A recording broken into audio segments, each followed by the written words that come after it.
നമ്മുടെ ജീവിതത്തിൽ 4 കാര്യം ഉണ്ടോ ജീവിതം ഹാപ്പിയാണ്. 4 കാര്യം ഇല്ലേ, എത്ര തന്നെ നിസ്കരിച്ചാലും എത്ര ഇബാദത്തെടുത്താലും വലിയ പ്രശ്നത്തിലായിരിക്കും ജീവിതം. അതുകൊണ്ട് 4 കാര്യം ഉണ്ടാവണം, 4 കാര്യം ഇല്ലായ്മയും ചെയ്യണം. ഇൻഷാ അല്ലാഹ് ഏതൊക്കെയാണ് ആ കാര്യങ്ങളെന്ന് വിശദമായി ഇന്നത്തെ ക്ലാസ്സിൽ നമ്മൾ പഠിക്കാൻ പോകുന്നു. അസ്സലാമു അലൈക്കും വറഹ്മത്തുള്ളാഹി തആല വബറകാതുഹു. ബിസ്മില്ലാഹി വൽഹംദുലില്ലാ. സ്നേഹ ബഹുമാനം നിറഞ്ഞ സത്യവിശ്വാസികളെ, അള്ളാഹു നമ്മളെ എല്ലാവരെയും അനുഗ്രഹിക്കുമാറാവട്ടെ. നമ്മുടെ എല്ലാ പ്രശ്നങ്ങളും പ്രതിസന്ധികളും പ്രയാസങ്ങളും അള്ളാഹു താല മാറ്റി എല്ലാവിധ ഖൈറും നമുക്കും നമ്മുടെ രാജ്യത്തിനും നമ്മുടെ നാടിനും നമ്മുടെ മഹല്ലത്തിനും നമ്മുടെ ഓരോ വ്യക്തികൾക്കും അള്ളാഹു താല എല്ലാ സന്തോഷവും നൽകുമാറാവട്ടെ. ജീവിതം എപ്പോഴും ഹാപ്പി ആയിരിക്കാൻ, എപ്പോഴും ജീവിതത്തിൽ സന്തോഷമുണ്ടാവാൻ നമുക്ക് 4 കാര്യങ്ങൾ ശ്രദ്ധിച്ചാൽ മതി. വീട്ടിൽ ഈ 4 കാര്യങ്ങളുണ്ടോ ജീവിതം ഹാപ്പിയാകും, എല്ലാവിധ സന്തോഷം ഉണ്ടാകും, ജീവിതത്തിൽ ബർക്കത്തുണ്ടാകും, സമാധാനമുണ്ടാകും.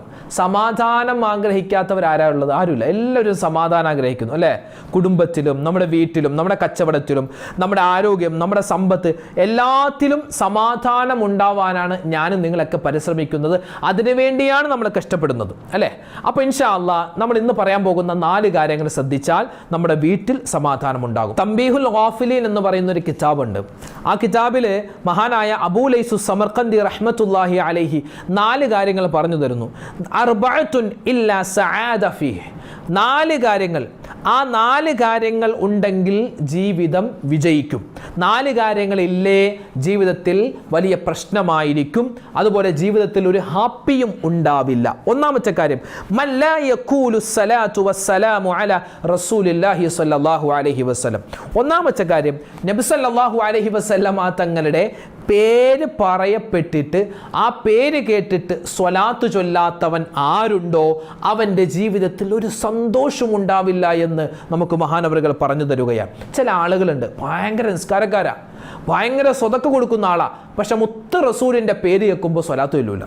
മുത്തുനബി സല്ലല്ലാഹു അലൈഹി വസല്ലമ തങ്ങളുടെ പേര് കേൾക്കുമ്പോൾ സ്വലാത്ത് ചൊല്ലാൻ നാണം, അല്ലെങ്കിൽ ഉറക്കൊന്ന് പറയാൻ ഭയങ്കര മടിയാണ്. അങ്ങനെയുള്ള ആളുകളുണ്ട്.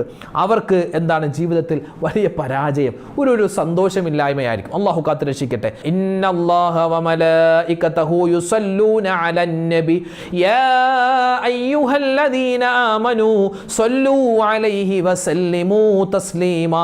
അല്ലാഹുവും അവൻ്റെ മലക്കുകളും നിരന്തരമായി ചെയ്തുകൊണ്ടിരിക്കുന്ന ഒരൊറ്റ കാര്യമേ ഉള്ളൂ, അത് മുത്ത് റസൂലിൻ്റെ പേരിൽ സ്വലാത്ത് ചൊല്ലലാണ്. അതുകൊണ്ട് മുഅ്മിനേ, ഈ പറയുന്ന ഞാനും കേൾക്കുന്ന നമ്മളെല്ലാവരും പുണ്യമായ സഫർ മാസത്തിന്റെ 2ാമത്തെ വെള്ളിയാഴ്ച രാവിലാണുള്ളത്. നാളെ വെള്ളിയാഴ്ച പകലാണ്. ഇനിയുള്ള ദിവസങ്ങളിലെല്ലാം ഇൻഷാ അല്ലാഹ് പരമാവധി ചൊല്ലുക. റബീഉൽ അവ്വലൊക്കെ വരാനിരിക്കുന്നു അല്ലേ?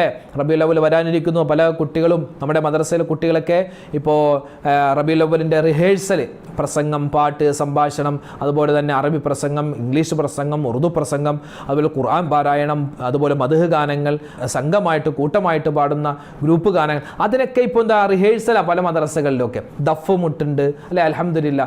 അപ്പോൾ അതുമായി ബന്ധപ്പെട്ട് ഇപ്പോൾ ഒരുപാട് ഈ സിനിമാ പാട്ടിൻ്റെ രൂപത്തിലും അതുപോലെ ആൽബം പാട്ടിൻ്റെ രൂപത്തിലൊക്കെ മദ്ഹ് ഗാനങ്ങളൊക്കെ ഇറങ്ങാറുണ്ട്. ഒരിക്കലും അങ്ങനത്തെ പാട്ടൊന്നും നമ്മുടെ നബിദിനത്തിന് നമ്മുടെ മക്കളെ കൊണ്ട് പാടിക്കരുത്. സിനിമാ പാട്ടിൻ്റെ ടൂണിൽ ഒരു മദ്ഹ് ഗാനം പാടി എന്ന് പറഞ്ഞ് തല പോകുന്ന പ്രശ്നമൊന്നുമില്ല, ഹറാമാണെന്ന് നരകത്തിൽ പോകും, അങ്ങനെയൊന്നുമില്ല. പക്ഷെ ഒരു അദബ് ഒരു അദബില്ലായ്മ നമ്മുടെ ജീവിതത്തിൽ ഉണ്ടാവാൻ സാധ്യത. അതുകൊണ്ട് അത് ഒഴിവാക്കലാണ്. ഇപ്പം എത്രയോ നല്ല നമ്മൾ യൂട്യൂബിൽ കയറിയിട്ട് വെറുതെ ഒന്ന് മദ്ഹ് ഗാനങ്ങളൊന്ന് അടിച്ചു കൊടുത്താൽ, അല്ലെങ്കിൽ നബിദിന ഗാനങ്ങൾ, എത്രയോ നല്ല കേൾക്കാൻ ഇമ്പമുള്ള രസമുള്ള ഒരുപാട് പാട്ടുകളുണ്ടാകും അല്ലേ? നബി കീർത്തനങ്ങളുണ്ടാകും. അപ്പോൾ അതൊക്കെ നമുക്ക് നമ്മുടെ മക്കൾക്ക് സെലക്ട് ചെയ്ത് കൊടുക്കുക. പിന്നെ നല്ലതുപോലെ നമ്മൾ പാടിപ്പിച്ച് നോക്കുക, ഖുർആൻ ഓതിപ്പിച്ച് നോക്കുക അല്ലേ? നമ്മൾ ഭയങ്കര സപ്പോർട്ട് കൊടുക്കുക. അല്ലാഹു സുബ്ഹാനഹു വ തആല നമ്മുടെ മക്കൾക്ക് എല്ലാവിധ ഖൈറും കൊടുക്കട്ടെ, സമാധാനം കൊടുക്കട്ടെ. അവർക്കൊക്കെ നല്ല രൂപത്തിൽ പരിപാടിയിലൊക്കെ പങ്കെടുക്കാനും നല്ല ഉന്നതമായ വിജയങ്ങൾ കിട്ടാനും നല്ല പ്രതിഭകളാവാൻ നമ്മുടെ മക്കൾക്ക് അല്ലാഹു തൗഫീഖ് കൊടുക്കുമാറാവട്ടെ. ആമീൻ. അപ്പോൾ ഇൻഷാ അല്ലാഹ് പരിശുദ്ധമായ ഈ സ്വലാത്തിൻ്റെ മാസം റബീഉൽ അവ്വലൊക്കെ വരികയാണ്. അപ്പോൾ അതിനു മുമ്പ് നമ്മൾ ഒന്ന് ഉഷാറാവുക, സ്വലാത്തൊക്കെ ചൊല്ലിയിട്ട് ആ മാസത്തെ ഒന്ന് സ്വീകരിക്കാൻ തയ്യാറാവുക. അപ്പോൾ ഒന്നാമത്തെ കാര്യം, ജീവിതത്തിൽ വിജയിക്കാൻ എന്താണ് ശ്രദ്ധിക്കേണ്ടത്? നബി തങ്ങളുടെ പേര് കേൾക്കുമ്പോൾ സ്വല്ലല്ലാഹു അലൈഹി വസല്ലം പറയാൻ മറന്നു പോകരുത്. 2, അല്ലദീ ലാ യുജീബുൽ മുഅദ്ദിൻ. ബാങ്ക് വിളിക്കുന്ന ആൾക്ക് നമ്മൾ മറുപടി കൊടുക്കുന്നില്ല, അതായത് ബാങ്കിന് ഇജാബത്ത് കൊടുക്കാൻ മറന്നു പോവുക അല്ലെങ്കിൽ അത് ഒഴിവാക്കുക, അതെന്താണ്? നമ്മുടെ ജീവിതം പരാജയപ്പെട്ടു എന്നതിൻ്റെ അടയാളമാണ്. അള്ളാഹു കാത്ത് രക്ഷിക്കട്ടെ. നബി തങ്ങളുടെ ഒരു ഹദീസിന്റെ ഒരു അല്പം പറയാം. അവന്റെ മരിക്കുന്ന സമയത്ത് അവന്റെ നാവ് പിടപിടക്കും, കെലിമ പറയാൻ പറ്റില്ല. അള്ളാഹു കാക്കട്ടെ. എന്തേ കാരണം? അവൻ ബാങ്ക് വിളി കേട്ടിട്ട് സംസാരിച്ചവൻ. ബാങ്ക് വിളിക്കുമ്പോഴും അവൻ ദുന്യവിയായ കാര്യങ്ങൾ സംസാരിച്ചു കൊണ്ടിരുന്നവനാണ്. കെലിമ ചൊല്ലാൻ പറ്റൂല, ബറക്കത്തുണ്ടാവൂല, നമ്മുടെ അമലുകൾ പൊളിഞ്ഞു പോകും. അതുകൊണ്ട് ഒഴിവാക്കണം. ബാങ്ക് വിളിക്കുന്ന സമയത്ത് സംസാരിക്കുന്ന ദുന്യവിയായ കാര്യങ്ങൾ പറയുന്നവന്റെ ചെവിയിൽ ഈയം ഉരുക്കി ഒഴിക്കണമെന്ന് പോലും പറയപ്പെടുന്ന ഹദീസുകൾ നമുക്ക് കാണാൻ സാധിക്കും. അതുകൊണ്ട് അക്കാര്യം ശ്രദ്ധിക്കണേ. പിന്നെ ബാങ്ക് വിളി കേൾക്കുമ്പോൾ തന്നെ ഒരാള് മർഹബൻ ബിൽ ഖായിലി അദ്ലാ മർഹബൻ ബിസ്സലാത്തി അഹ്ലാ എന്ന് പറഞ്ഞാൽ എന്താ പറയേണ്ടത്? മർഹബൻ ബിൽ ഖായിലി അദ്ലാ മർഹബൻ ബിസ്സലാത്തി അഹ്ലാ. ഒന്നുകൂടി, മർഹബൻ ബിൽ ഖായിലി അദ്ലാ മർഹബൻ ബിസ്സലാത്തി അഹ്ലാ എന്ന് ഒരാൾ പറഞ്ഞാൽ അതൊരു ദുആയാണ്. മർഹബൻ ബിൽ ഖായിലി അദ്ലാ മർഹബൻ ബിസ്സലാത്തി അഹ്ലാ.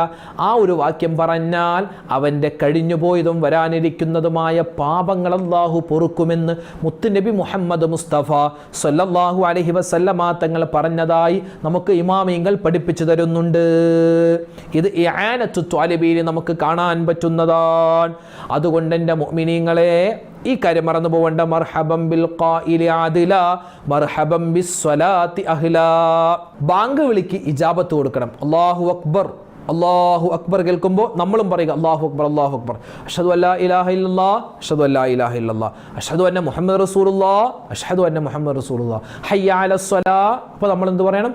ലാ ഹൗല വലാ ഖുവത ഇല്ലാ ബില്ലാഹ് ഹയ്യ അലസ് സ്വലാ ലാ ഹൗല വലാ ഖുവത ഇല്ലാ ബില്ലാഹ് ഹയ്യ അലൽ ഫലാഹ് ലാ ഹൗല വലാ ഖുവത ഇല്ലാ ബില്ലാഹ് ഹയ്യ അലൽ ഫലാഹ് ലാ ഹൗല വലാ. അപ്പോൾ ആ ഹയ്യ അലൽ ഫലാഹ് ഹയ്യ അലസ് സ്വലാ അതിൽ രണ്ടും ലാ ഹൗല വലാ ഖുവത ഇല്ലാ ബില്ലാഹ്, ബാക്കിയെല്ലാം അതേപോലെ തന്നെ റിപ്ലൈ ചെയ്യലാണ് വേണ്ടത്. അപ്പോൾ ഈ കാര്യം പ്രത്യേകം ശ്രദ്ധിക്കണം. ബാങ്ക് വിളി കേട്ടിട്ട് ദുന്യവിയായ കാര്യം സംസാരിക്കുന്നവനാണോ ജീവിതം പൊളിഞ്ഞു എന്ന് തന്നെ പറയാം. അള്ളാഹു കാത്ത് രക്ഷിക്കട്ടെ. മൂന്നാമതായി ശ്രദ്ധിക്കേണ്ട ഒരു കാര്യമാണ് മനിസ്തആന ബിഹി ഇൻസാനൻ ബിഖൈരിൻ ഫലാ യുഈൻ. നന്മയിൽ സഹായം ചോദിച്ചിട്ട് കൊടുക്കുന്നില്ല, അങ്ങനെ ഒരു സ്വഭാവം നമുക്കുണ്ടോ ജീവിതം പൊളിഞ്ഞു എന്ന് പറയാം. നന്മയിൽ, അതായത് ഇപ്പോൾ ഒരു പള്ളി പണിയാൻ വേണ്ടി ഒരു സംഭാവന ചോദിച്ചു. പള്ളിക്ക് ഇപ്പം എന്തിനാ പൈസ, പള്ളിക്ക് ഒരുപാട് പൈസ ഉണ്ടല്ലോ, ഇങ്ങോട്ട് വന്ന് എന്തിനാ, അങ്ങോട്ട് പോ എന്നൊക്കെ പറഞ്ഞ് തടഞ്ഞു. മദ്രസക്ക് വേണ്ടി വന്നു, അപ്പോഴും തടഞ്ഞു. ഒരു എത്തീങ്കാനക്ക് വേണ്ടി വന്നു, അപ്പോഴും തടഞ്ഞു. അല്ലെങ്കിൽ ഒരു പാവപ്പെട്ട വിധവകൾക്ക് ചെറിയൊരു വസ്ത്രം കൊടുക്കണം, അല്ലെങ്കിൽ അതും തടഞ്ഞു. റമദാൻ കിറ്റ് കൊടുക്കും, അതും തടഞ്ഞു. നന്മയായ എന്തെല്ലാം കാര്യങ്ങളുണ്ടോ അതിനൊക്കെ തടയുന്നു.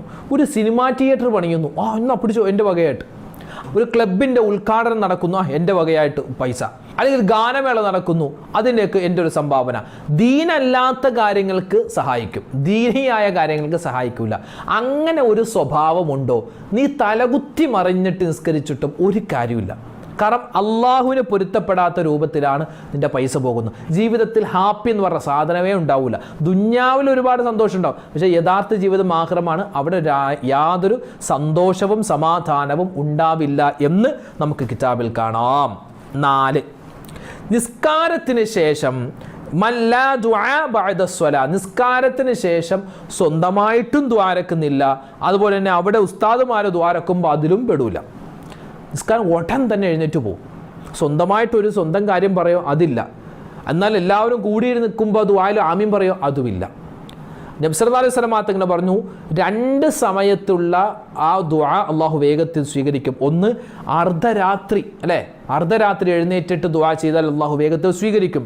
രണ്ടാമത്തേത് എല്ലാ ഫർദ് നമസ്കാരങ്ങൾക്ക് ശേഷവും ചെയ്യുന്ന ദുആ അള്ളാഹു കബൂൽ ചെയ്യുമെന്നാണ്. വല്ലപ്പോഴും ഒരു ട്രെയിൻ മിസ്സാകുമെന്ന് വിചാരിച്ച് പെട്ടെന്ന് എഴുന്നേറ്റ് പോയി അതല്ല ഈ പറയുന്നത്. സ്ഥിരമായിട്ട് ഈ പരിപാടിയാണ്. സലാം വീട്ടി ഉടൻ തന്നെ എഴുന്നേറ്റ് പോകുന്നു, ഒരു കാര്യമില്ല. അപ്പോൾ ആ ഒരു സമയത്ത് നമ്മൾ എന്താണ് പ്രത്യേകം ശ്രദ്ധിക്കണേ, അത് നമ്മുടെ വലിയ നാശമാണ്. അപ്പോൾ ഈ 4 കാര്യങ്ങൾ ശ്രദ്ധിച്ചില്ല എങ്കിൽ ജീവിതത്തിൽ വലിയ സങ്കടമുണ്ടാകും, സമാധാനമുണ്ടാവില്ല, വലിയൊരു ഐശ്വര്യക്കേടാണ്. അപ്പോൾ ഇൻഷാ അള്ളാ ഈ കാര്യം ശ്രദ്ധിക്കണേ. പിന്നെ വെള്ളിയാഴ്ച രാവാണ്, നാളെ വെള്ളിയാഴ്ച പകലാണ്. നമുക്കൊക്കെ ഒരുപാട് സ്വലാത്ത് അറിയാം അല്ലേ? ഒരുപാട് സ്വലാത്തിന് ഒരുപാട് നേട്ടങ്ങളുണ്ട്. അപ്പോൾ നബി സല്ലല്ലാഹു അലൈഹി വസല്ലം തങ്ങളുടെ പേര് കേൾക്കുമ്പോൾ സ്വലാത്ത് ചൊല്ലണമെന്ന് നമ്മൾ പറഞ്ഞു. അതിൽപ്പെട്ട ഒരു സ്വലാത്താണ് നാരിയത്ത് സ്വലാത്ത്, അതുപോലെ താജു സ്വലാത്ത്, കൻസു സ്വലാത്ത്, സ്വലാത്തു തിബ്, അതുപോലെ സ്വലാത്തുൽ ഫാത്തിഹ്, നിരവധി സ്വലാത്തുകളുണ്ട്. നമുക്ക് ഇൻഷാ അല്ലാഹ് ഇന്നത്തെ ഈ വെള്ളിയാഴ്ച രാവിലെ ഇന്നത്തെ മഗ്രിബ് നമസ്കാരത്തിന് മുമ്പ് ആർക്കൊക്കെ ഒരു 15 പ്രാവശ്യം സാധാരണ സ്വലാത്ത് സ്വല്ലല്ലാഹു അലാ മുഹമ്മദ് സ്വല്ലല്ലാഹു അലൈഹി വസല്ലം, ഈ സ്വലാത്ത് ഒരു 15 വട്ടം ആരൊക്കെ മനസ്സറിഞ്ഞ് ചൊല്ലിയിട്ടുണ്ടോ അള്ളാഹു അവർക്ക് തൗഫീക്ക് തരട്ടെ. അടുത്ത വർഷം ഹജ്ജിന് പോവാൻ, അതിനു മുമ്പ് പരിശുദ്ധമായ ഉംറ നിർവഹിക്കാൻ അള്ളാഹു തൗഫീക്ക് തരട്ടെ. അപ്പോൾ ഒന്ന് അറിയണമല്ലോ ആരൊക്കെ ഈ ഒരു സ്വലാത്ത് ചൊല്ലിയിട്ടുണ്ടെന്ന്. സ്വലാത്ത് ചൊല്ലിയവരൊന്ന് കമൻ്റായിട്ട് എഴുതിയാൽ വലിയ സന്തോഷമാണ്. 15 വട്ടം ഇന്ന് മഗ്രിബിന് മുമ്പ്, അല്ലെങ്കിൽ നിങ്ങൾ എപ്പോഴാണോ ഈ വീഡിയോ കാണുന്നത് അപ്പോൾ നിങ്ങൾ ഈ 15 വട്ടം ഈ സ്വലാത്ത് ഒന്ന് ചൊല്ലിയിട്ട് ഒന്ന് കമന്റ് അറിയിക്കണേ. അള്ളാഹു തൗഫീക്ക് തരുമാറാവട്ടെ. സ്വല്ലല്ലാഹു അലാ മുഹമ്മദ് സ്വല്ലല്ലാഹു അലൈഹി വസല്ലം. വലിയ നേട്ടമാണ് കേട്ടോ ഈ സ്വലാത്തിന്. നമ്മൾ സാധാരണ സ്വലാത്ത് എന്ന് കേൾക്കുമ്പോൾ നമ്മുടെ മനസ്സിലേക്ക് ആദ്യം വരുന്ന ഈ സ്വലാത്താണ്. ഒരുപാട് പ്രതിഫലങ്ങളുള്ളതാണ്. അള്ളാഹുവിൻ്റെ കാവൽ എപ്പോഴും ഉണ്ടാവാൻ, അതുപോലെ നമ്മുടെ ഹലാലായ മുറാദുകൾ ഹാസിലാവാൻ ഒരുപാട് നേട്ടങ്ങളുണ്ട് ഈ സ്വലാത്തിന്. സാധാരണ സ്വലാത്താണ് ഇത്, പ്രത്യേക പേരൊന്നും ഇല്ലാത്തൊരു സ്വലാത്താണ്. സാധാ സ്വലാത്തിന് മലക്കുകളോട് നമ്മൾ യോജിക്കുന്നു, മലക്കുകളും സ്വലാത്ത് ചൊല്ലുന്നു, നമ്മളും ചൊല്ലുന്നു. അപ്പോൾ മലക്കുകളുടെ ആ ഒരു മർത്തബയിലേക്ക് നമുക്ക് എത്താൻ പറ്റുമെന്നാണ്. അതുപോലെ തന്നെ ദാരിദ്ര്യം, ടെൻഷൻ തുടങ്ങിയവ മാറുന്നു. അതുപോലെ ഖബറും മഹ്ശറയും ഒക്കെ നമുക്ക് വലിയ സന്തോഷമാകുന്നു. മരിക്കുന്നതിന് മുമ്പ് സ്വർഗം കൊണ്ട് നമുക്ക് സന്തോഷ വാർത്ത അല്ലാഹു തആല അറിയിക്കുന്നതാണ്. പിന്നെയോ നബി സല്ലല്ലാഹു അലൈഹി വസല്ലം തങ്ങളുടെ സ്നേഹം കിട്ടുന്നു. ദുനിയാവിലും ആഖിറത്തിലും നമുക്ക് വിജയമുണ്ടാകുന്നു, മറവി ഉണ്ടാവില്ല, എല്ലാ വിപത്തുകളിൽ നിന്നും കാവൽ തുടങ്ങിയ ഒരുപാട് നേട്ടങ്ങളാണ് ഈ സ്വലാത്ത് ചൊല്ലിയാൽ തന്നെ നമുക്ക് കിട്ടുന്നത്. അപ്പോൾ ഇൻഷാ അല്ലാഹ് സ്വലാത്ത് അധികരിപ്പിക്കണേ. മുത്തുനബി സല്ലല്ലാഹു അലൈഹി വസല്ലം തങ്ങളുടെ പേര് കേൾക്കുമ്പോൾ സ്വലാത്ത് മറന്നു പോകരുതേ. അള്ളാഹു നമുക്ക് എല്ലാവർക്കും ഈ ദുനിയാവിലും നാളെ ആഖിറത്തിലും എല്ലാവിധ സമാധാനവും നൽകട്ടെ. സ്വലാത്ത് കൊണ്ട് സ്വർഗത്തിൽ കിടക്കുന്നവരുടെ കൂട്ടത്തിൽ പടച്ചവൻ നമ്മളെ എല്ലാവരെയും ഉൾപ്പെടുത്തുമാറാവട്ടെ. ഈ സഫർ മാസത്തിൽ നമ്മൾ ചെയ്യുന്ന മുഴുവൻ നന്മയും അല്ലാഹു തആല ഖബൂൽ ചെയ്യുമാറാവട്ടെ. ഇന്നത്തെ മജ്ലിസിലൊക്കെ ഉസ്താദ് പ്രത്യേകം ദുആ രക്കണേ എന്ന് പറഞ്ഞ നിരവധി പേരുണ്ട്. ഇൻഷാ അല്ലാഹ് എല്ലാവർക്കും വേണ്ടിയൊക്കെ ദുആ രക്കുന്നുണ്ട്. അള്ളാഹു എല്ലാവർക്കും ദുആ കൊണ്ട് വസിയ്യത്ത് ചെയ്തവർ, അതല്ലാത്തവർ, നമ്മുടെ വീഡിയോകളൊക്കെ സ്ഥിരമായി കാണുന്ന നിരവധി മുഅ്മിനീങ്ങളുണ്ട്. എല്ലാവരിലും അല്ലാഹു തആല എല്ലാവിധ ബറക്കത്തും സലാമത്തും റാഹത്തും ഇസ്സത്തും ഏറ്റി കൊടുക്കുമാറാവട്ടെ. നമ്മുടെ എല്ലാ പ്രശ്നങ്ങളും അല്ലാഹു മാറ്റി തരട്ടെ. ആമീൻ യാ റബ്ബൽ ആലമീൻ. അസ്സലാമു അലൈക്കും വറഹ്മത്തുള്ളാഹി തആല വബറകാതുഹു.